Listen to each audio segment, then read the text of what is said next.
Hello everyone, welcome to aspirant exam study. मैं विजय अपने channel पर आप सभी का स्वागत करता हूं। आज से हमारी क्लास जो स्टार्ट होगी वो यूपी पैट 2023 के लिए होगी। उसी के लिए मैं अब आपकी प्रिपरेशन कराऊंगा और ध्यान से देखिएगा। चैनल पर नहीं हो तो प्लीज़ सब्सक्राइब कर दीजिएगा। एक बार भी आए तो प्लीज़ सब्सक्राइब कर दीजिए, एक बहुत बड़ा मोटिवेशन होता है ये। और चैनल पर बने रहिए, लास्ट तक वीडियो देखा करिए, कमेंट करिए, शेयर करिए, ज़्यादा से ज़्यादा वॉच किया करिए। पैट का जो मेन पार्ट है 10-10 नंबर वाला, उसमें से आज एक टॉपिक का मैं डेमो दूंगा आपको, जो कि ग्राफ और पाई चार्ट रिलेटेड है। जो कि उससे 10 नंबर बनेंगे आपके, 5-5 नंबर या 3-3 नंबर के 3 क्वेश्चन या 5-5 नंबर के 2 क्वेश्चन इसमें आपको देखने को मिलेंगे ही मिलेंगे। तो 5 नंबर, एक एक नंबर का एक क्वेश्चन होगा तो 10 क्वेश्चन आपको मिलेंगे। इजी सा होता है, बस थोड़ा सा आपको इसमें सोचना होता है और थोड़ा सा दिमाग लगाइए। आराम से क्वेश्चन 100% निकल आता है और बहुत जल्दी कम टाइम में निकलेगा। जितना आप फॉर्मूला लगा के अदर मैथ के क्वेश्चन निकालते हो उससे कम टाइम में ये निकल जाता है। तो चलिए अपनी क्लास स्टार्ट करते हैं और चैनल पर न्यू हो तो प्लीज़ सब्सक्राइब कर दीजिए। ये कॉन्सेप्ट क्लास भी है तो मैं आपको समझाऊंगा कि पाई चार्ट में कैसे होता है क्वेश्चंस, क्या क्या इसका प्रारूप होता है। चैनल पे शायद पहली बार कोई एग्ज़ाम देने जा रहा हो पैट का तो वो समझ ले।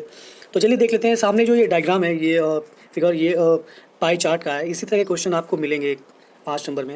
इस तरह का पूरा सर्किल होता है, इसमें डिवाइडेशन होता है अपने अकॉर्डिंग। ये तो 6 हैं, किसी में 4 होता है, किसी में 2 होता है। इसी में इसी तरह परसेंटेज के अकॉर्डिंग डिवाइड किया जाता है इसे। और कई कई होता है कि इसकी वैल्यू दे देंगे आपको 30 मान लीजिए, और पूरे की वैल्यू पूछ लेते हैं। कई मान लीजिए सबकी वैल्यू देते रहते हैं, सिर्फ इसकी पूछ लेंगे कितनी होती है, तो सभी जोड़ के घटा के निकाल दिया जाता है। तो इसी तरह से क्वेश्चंस आते हैं ये। खासकर आप में बनेंगे घरेलू सामान पे बनते हैं ये क्वेश्चन, आपके विद्यालय में पढ़ने वाले छात्र के अकॉर्डिंग बनते हैं क्वेश्चंस आपके ये। तो इसी तरह के ये क्वेश्चन बनते हैं और इजी से होते हैं। अगर थोड़ा सा भी आप इसमें दिमाग लगाओगे ना, आराम से क्वेश्चन, ये 10 नंबर हलवा है और आपका फ्री का 10 नंबर है, ये तुरंत ले आ सकते हैं। यही छोटी छोटी चीज़ें पकड़ के चलेंगे तो नंबर अच्छे गेन करेंगे। और जो टारगेट सेट किया है 85 80 का, वो अचीव होगा। क्योंकि पेट में 75 के नीचे कुछ नहीं होता है, मैं बार बार कह रहा हूँ। मिनिमम कट ऑफ भी अब जाती है तो 75 जाती है। तो देख लीजिए आप ही, जितने भी एग्ज़ाम हो रहे हैं सबके वीडियो 74 75 ही जाएगी आने वाली है। जूनियर असिस्टेंट 75 गई। लेखपाल में सीटें ज़्यादा थी, उस बार बच्चे ने कम दिया था एग्ज़ाम, इसलिए 64 के आसपास जिनकी भी गई थी। लेकिन अब ऐसा नहीं होगा। सीटें भले ज़्यादा हो लेकिन कैंडिडेट भी बहुत ज़्यादा है, इसलिए सेट करिए टारगेट 80-85 प्लस का। तो ये है पाई चार्ट। इस तरह के क्वेश्चंस होते हैं इसमें, और इस तरह का डिवाइडेशन होता है, परसेंटेज में होता है। और एक कभी कभी आपको 1% की वैल्यू दे दी जाएगी और पूरे का पूछ लिया जाएगा, तो 100% करके निकाल लेते हैं हम। टोटल दे दिया जाएगा आपको, टोटल मान लीजिए जितनी वैल्यू है इसकी 3000 4000, और पूछेगा कि इसकी वैल्यू कितनी है या इसकी कितनी है। जो सब जोड़ के आप जितना परसेंटेज होगा उसको एक्स मान के निकाल लेंगे। तो ये पाई चार्ट का है। चलिए आपको मैं बार ग्राफ का बताता हूँ। इस तरह का ग्राफ वाला एक डायग्राम होता है आपके सामने। क्वेश्चन इस तरह का दूसरा आएगा आपके पास, और इसमें ये भी क्वेश्चन बहुत इजी होता है। नीचे ईयर दिए होते हैं बहुत से, ये जनवरी में बता रहा हूँ आपको। और अभी ये तो सिंपल सा है कि इसमें आंकड़े दे रखे हैं विद्यालय का, मैंने उठा लिया है क्वेश्चन से। लेकिन ज़्यादातर आपको यहाँ पे कंपनी का जो भी प्रोडक्ट है, पिछले ईयर कितना था, इस ईयर कितना है, फिर नेक्स्ट ईयर कितना है, उस सब चीज़ का दिया प्रॉफिट लॉस। तो इन दोनों कभी कभी प्रॉफिट पूछ लेगा। मान लीजिए 2021 है ये, और 2020, ये 2020 मान लीजिए, और ये 2021। तो इन दिनों में पूछेगा कि कितना रेशियो बढ़ा है, कितना प्रॉफिट हुआ है इसका। तो इससे आप इस तरह क्वेश्चंस आएंगे। उसके बाद पूछ लेगा कि बी का किस में सबसे ज़्यादा सेल किसकी हुई है, तो आप दिखाएंगे किसकी हुई है। उसके बाद पूछ लेगा इसमें क्वेश्चन कि सबसे ज़्यादा सेल के पहले के लास्ट ईयर में कितनी सेल गिरी थी, तो ये कंपेयर करके आप देख लेंगे। तो इस तरह के क्वेश्चंस इसमें बनते हैं। इजी सा है, थोड़ा सा दिमाग लगाइए, आराम से 10 नंबर मुट्ठी में आएंगे आपके। बहुत आराम से देखिएगा, समझिएगा। डेमो क्लास है, जैसा रिस्पॉन्स होगा मैं आगे भी अच्छी अच्छी क्लासेस दूंगा आपको। इससे पहले वही लेके चलूँगा जो डायरेक्ट एग्ज़ाम में आता है, और डायरेक्ट आप उसमें नंबर गेन कर सकते हो। तो डायरेक्ट वाले ही चलेंगे पहले, ईजी सा जो नंबर आप ले सकते हो। कुछ नहीं करना होता इन सब क्वेश्चन में, बहुत ईजी है। तो चलिए अपनी क्लास स्टार्ट करते हैं क्वेश्चंस की, और देखते हैं कैसे क्वेश्चंस आते हैं। कम कोई क्वेश्चंस हैं मेरे इस समय। नेक्स्ट वीडियो में और भी अच्छे क्वेश्चंस आएंगे, और उसके वैल्यू सोल्यूशन में आपको बताऊंगा अच्छे से। चलिए क्लास स्टार्ट करते हैं फिलहाल। तो आज का हमारा जो टॉपिक है वो 14 नंबर का है। ग्राफ एवं विश्लेषण करेंगे इसका हम। 5-5 नंबर प्रत्येक पे आते हैं, एक ग्राफ पे ही। तो चलिए देखते हैं कैसे क्वेश्चंस आते हैं। देख सकते हैं सामने एक क्वेश्चन है, पाई चार्ट और बार ग्राफ दोनों का यूज़ हुआ है इसमें। एक 6 विद्यालय का डाटा दे रखा है आपको। लेफ्ट हैंड साइड देखेंगे तो इसमें एक पाई चार्ट है जिसमें आपको 6 डिवाइड करके परसेंटेज दे रखा है, विद्यालयों में छात्रों की संख्याएँ दे रखा है इसमें। और आपको जो भी पूछेगा तो डिफरेंट पूछेगा, कभी आपको छात्र की संख्या देगा, छात्राओं की पूछ लेगा, कभी छात्राओं की देगा, छात्र की पूछ लेगा। तो इसमें ये है। दूसरा बार ग्राफ है जिसमें दे रखा है कि ए स्कूल में लगभग कितने बच्चे होंगे और बी में कितने बच्चे हैं, तो सी में सबके बच्चों का आंकड़ा दे रखा हुआ है। और टोटल जो विद्यार्थी हैं वो 9500 है, 9500 स्टूडेंट है एक कक्षा में, सॉरी एक विद्यालय में, सॉरी सारे विद्यालय मिला के है ये, जितने भी हैं 6 विद्यालय। चलिए देखते हैं क्वेश्चंस क्या है इसमें, ध्यान से देखिएगा, इजी सा रहता है। पूछा है विद्यालय बी में विद्यार्थियों की संख्या विद्यालय ई और एफ के कुल विद्यार्थियों की संख्या से कितना प्रतिशत कम है। तो देख सकते हैं जहाँ से आ जाता है उस संख्या को हम नीचे रखते हैं बटे में, ई एफ के कुल विद्यार्थियों से, मतलब ई एफ से, तो आपको वो संख्या नीचे आएगी। सबसे पहले बी की विद्यार्थियों की संख्या देख लेते हैं हम। बी अगर पाई चार्ट में देखें हम तो बी देखेंगे 18% है और यहाँ देखेंगे बी 60 है, सॉरी 600 है, ठीक है। और टोटल नंबर ऑफ़ स्टूडेंट जो थे वो 9500 हैं। तो चलिए देख लेते हैं कितने हैं स्टूडेंट इसमें। विद्यालय बी में विद्यार्थियों की संख्या विद्यालय ई एफ के कुल विद्यार्थियों की संख्या से कितना प्रतिशत कम है। तो बी में हमने देखा कि यहाँ पे पाई चार्ट में देखिए यहाँ पे 18% था और टोटल स्टूडेंट ये हैं, तो इसका 18% हम निकाल लेंगे, जो वैल्यू ये आई। फिर इन दोनों को जोड़ के हम वैल्यू निकालेंगे ई और एफ को, तो 28% हो जाएगा, उसकी भी वैल्यू हम निकाल लेंगे। उसके बाद कम पूछा है, इन दोनों को घटा देंगे और उसके बाद इसमें 950 आया है, मैंने डायरेक्ट 950 यहाँ पे लिखा है। पूछा है से ई एफ से, तो ई एफ की वैल्यू नीचे रख देंगे जोड़ के जो भी आई है, और उसके बाद हम सोल्यूशन निकाल लेंगे।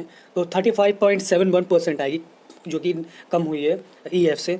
चलिए नेक्स्ट क्वेश्चन देखते हैं। मैंने कहा था कि अपने क्वेश्चन के अकॉर्डिंग हम बार ग्राफ और पाई चार्ट का यूज़ करेंगे, जो भी डेटा हमें दिया रहेगा और मांगा जाएगा। तो चलिए वो उसका यूज़ करने का टाइम आ गया है, तो देखते हैं क्या उसको कैसे यूज़ करना है। सबसे पहले हमें दे रखा है, देख लीजिए पाई चार्ट, वही क्वेश्चन है और डेटा वही है, क्वेश्चन अलग है। विद्यालय सी में छात्राओं की संख्या विद्यालय ई में छात्राओं की संख्या का अनुपात क्या है। विद्यालय सी और ई में छात्राओं की संख्या का अनुपात पूछा है, इसमें और इसमें। तो चलिए देखते हैं कैसे क्वेश्चन होता है। सबसे पहले वही पाई चार्ट में देखिए सी की वैल्यू कितनी है और ई की वैल्यू कितनी है, देख लिया आपने। सी की वैल्यू देख सकते हैं इसमें कितनी देखिए 300, तो 300 रख लीजिए साइड में। उसके बाद टोटल स्टूडेंट वही 95 का हम 14% निकालेंगे, जो कि सी की वैल्यू है। तो निकालेंगे तो इतनी वैल्यू आएगी 1330। ये छात्र संख्या है, समझे ना आप, विद्यालय में छात्र संख्या दे रखी है ये, और टोटल है ये, और उसमें से हम घटाएंगे जो छात्र संख्या दे रखी है 300। ये नंबर ऑफ़ स्टूडेंट सारे विद्यालय के मिला के 9500 है। उसमें हमने सी का निकाला 14% से, जो कि आया 1330 टोटल स्टूडेंट जो हैं। उसमें हमें बार ग्राफ में छात्र की संख्या का डेटा दे रखा है। तो सी में 300 छात्र हैं, उनको हम घटा देंगे तो छात्राएँ 1030 बची। ध्यान से देखिएगा, छात्राएँ कितनी बची हैं हमारे पास, 1030। अब ई में जाते हैं। ई में देखिए, ई में हमें दे रखा है 16%, तो टोटल नंबर ऑफ़ स्टूडेंट कितने हैं 9500। ई में 16% पढ़ते हैं, तो ई का हम इसका 16% निकालेंगे 9500 का, तो ये टोटल स्टूडेंट है जो विद्यालय सी के विद्यालय में पढ़ते हैं 1520। और छात्र की संख्या क्या दे रखी है ई में, कि ई में छात्र कितने हैं 500। तो हमें अब इससे छात्राओं का अनुपात संख्या निकालनी होगी कि छात्र अगर 500 हैं उस ई में तो छात्राएँ कितनी हैं।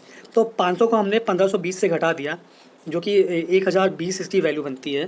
तो देख लीजिए, उधर 1030 वैल्यू थी और इधर 1020 वैल्यू है। तो इसमें आप देखेंगे कि सी और ई अनुपात पूछा है, तो कर दीजिए, तो 103/102 आंसर आएगा इसका।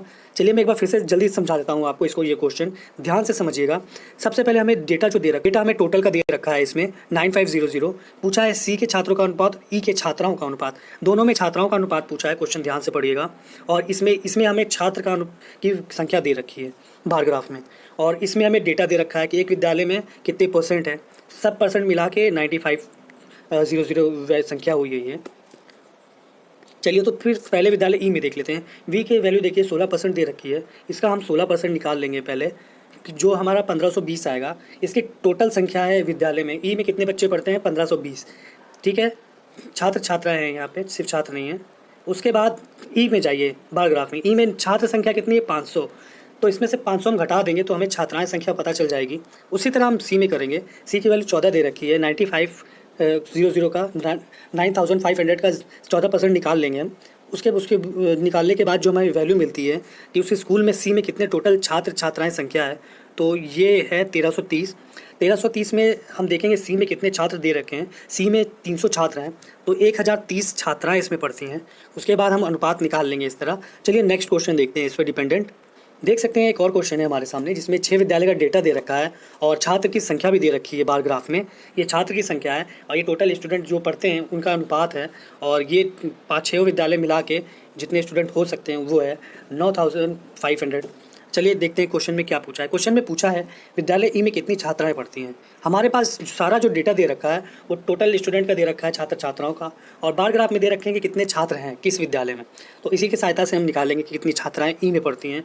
ई में सबसे पहले 16% दे रखा है हमारा ई में, तो 95 का 16% आप निकाल लीजिए कि ई के विद्यालय में टोटल छात्र छात्राएँ कितनी पढ़ती हैं। तो वही किया है मैंने, टोटल मैंने निकाल लिया है कि ई में कितनी छात्र छात्राएँ हैं, तो 1520 है टोटल विद्यार्थियों की संख्या।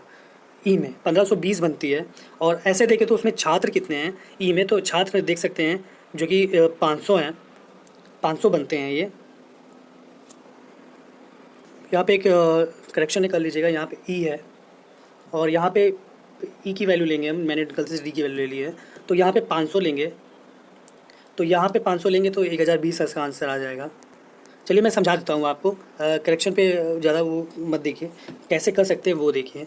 ई निकालना था हमें, ई की वैल्यू देखिए 16% दे रखी है, इसका 16% निकाल लिया, टोटल विद्यालय में संख्या पता चल गई हमें। ई में देखिए 500 छात्र पढ़ते हैं, तो 500 उसमें से जो आया वो घटा दीजिए, 1520 टोटल आया था हमारा, और यहाँ पे ई है, करेक्शन कर लीजिएगा, और यहाँ पे 500 आएगा, 500 माइनस करना है आपको, तो 1520 में से आप अगर 500 माइनस करेंगे तो वैल्यू 1020 आ जाती है आपके पास, यही हमारा आंसर होगा। तो ये एक पाई चार्ट और बार ग्राफ का क्वेश्चन था आपके लिए, इसी सा वे मैंने आपको बताया है। इसी तरह के क्वेश्चन आपको वहाँ भी मिलेंगे, और जैसे क्लास आगे मैं बढ़ाता रहूँगा। ये तो थोड़ा सा इजी क्वेश्चन था, हो गया, उसके बाद मैं आपको थोड़ा टफ बताऊंगा इससे, तो चैनल पे बने रहिए, लास्ट तक देखा करिए। और कोई भी अगर कन्फ्यूज़न होता है या कुछ होता है तो आप फ्रीली, अगर एक स्टूडेंट भी मुझे मैसेज करके पूछता है कि सर कैसे होगा, क्या होगा बताइए, तो मैं उसको भी बताऊँगा। देखिए हेल्प करने के लिए हूँ, चाहे एक पूछे चाहे 100 पूछे, मेरे लिए सब नई संख्या के बराबर है और इम्पॉर्टेंट रखते हैं। हर एक बंदा इम्पॉर्टेंट है, उसकी समस्याओं को सुलझाना मेरा फ़र्ज़ होता है। तो आप एक संख्या में पूछें या बहुत सारे लोग, मैं उनको भी बताऊंगा। तो चैनल पे बने रहिए, अधिक से अधिक वॉच करिए, कमेंट करिए, कमेंट में कर दिया करिए, तो मैं अगली क्लास कैसे करनी है मैं वो अच्छे से आपको बताऊँगा। तो चैनल पे बने रहिए, लास्ट तक वॉच करिए, सब्सक्राइब कर दीजिए। आज के लिए इतना ही, मिलते हैं यूपी पैट के एक नए टॉपिक के साथ जल्दी। धन्यवाद।